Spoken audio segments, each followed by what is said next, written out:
ഈ പുണ്യ നോമ്പ് നാളിൽ എൻ്റെ കൊച്ചനുജന്മാർക്ക് വേണ്ടിയാണ്. ഒന്ന് കണ്ടു നോക്ക്. കണ്ടുപിടിച്ചു സാറേ. ഇതും കൂടെ ഉള്ളു സാറേ, ലാസ്റ്റ് കളക്ഷനാ. ശരി. വിളിച്ചിരുന്നല്ലോ EMI പൈസയ്ക്കാ.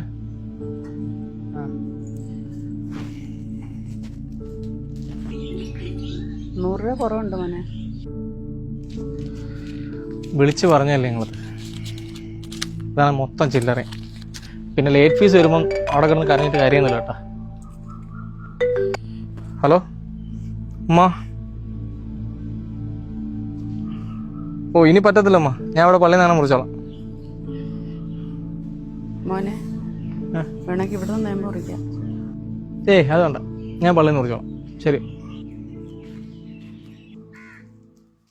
അളിയാ എവിടെ പോയിടിയാ? ഈ വളവിലൊരു ഉമ്മയുടെ വീടില്ലേ, അവിടെ EMI മേടിക്കാൻ വന്നു. ടേണിങ്ങിലുള്ള ചെറിയ വീട്ടിലല്ലേ? അതെന്നളിയെ മൊത്തത്തിൽ ഒരു ഉടായപ്പോ ഈ ടീമിൽ. അവര് മോനെ വിളിച്ചാൽ ഫോൺ എടുക്കുള്ളൂ. ഇവരാണെങ്കിൽ തരുന്ന മൊത്തവും ചില്ലറ.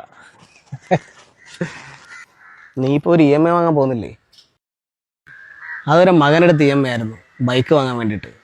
ആ ബൈക്ക് ആക്സിഡന്റ് തന്നെയാണ് ആ പയ്യൻ മരണപ്പെടുന്നത്.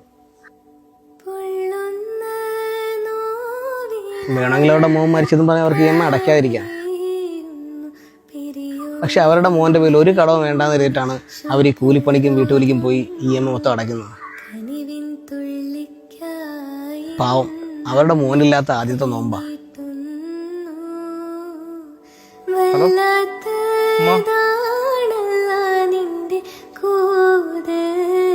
മോനെ വേണമെങ്കിൽ ഇവിടെ നിന്ന് നേരം മുറിക്കാം.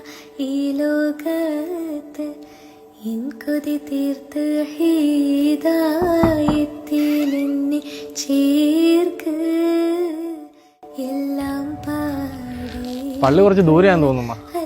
ഞാൻ ഇവിടെ നോമ്പ് വെച്ചോട്ടെ. എല്ലാവർക്കും കാരുണ്യം ഏകുന്നോനെ എന്റെ ജലജലാലായ തമ്പുരാനേ.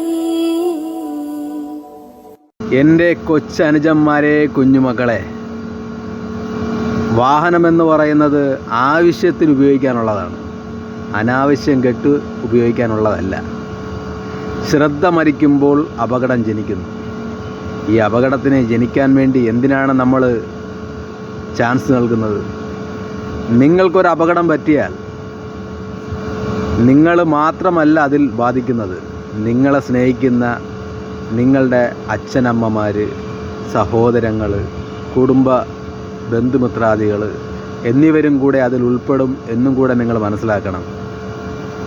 ഈ നോമ്പുതുറ സമയത്ത് എനിക്കിതിനേക്കാൾ വലിയൊരു മെസ്സേജ് നിങ്ങൾക്ക് തരാനില്ല. എല്ലാവർക്കും നോമ്പുതുറ ആശംസകൾ.